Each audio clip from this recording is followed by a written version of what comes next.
সাবেক প্রধানমন্ত্রী শেখ হাসিনার সম্পদের সন্ধান মিলেছে কেইম্যান দ্বীপপুঞ্জ সহ ৫টি দেশে। সোমবার রাজধানীর বেইলি রোডের ফরেন সার্ভিস একাডেমিতে আয়োজিত প্রেস ব্রিফিংয়ে প্রধান উপদেষ্টার প্রেস সচিব শফিকুল আলম কথা জানান।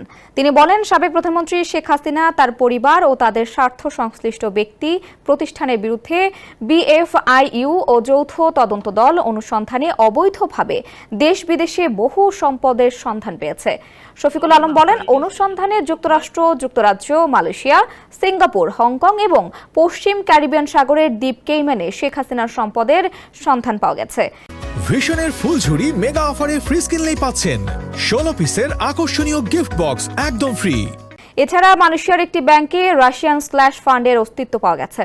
প্রধান উপদেষ্টার প্রেস সচিব বলেন, ১২৪টি ব্যাংক অ্যাকাউন্টে ৬৩৫ কোটি ১৪ লাখ টাকা, রাজুকের ১ কোটি ৮০ লাখ টাকা মূল্যের ৬০ কাঠা প্লট ও ৮ কোটি ৮৫ লাখ টাকা মূল্যের ১০% জমি সহ ৮টি ফ্ল্যাটের সন্ধান পাওয়া গেছে।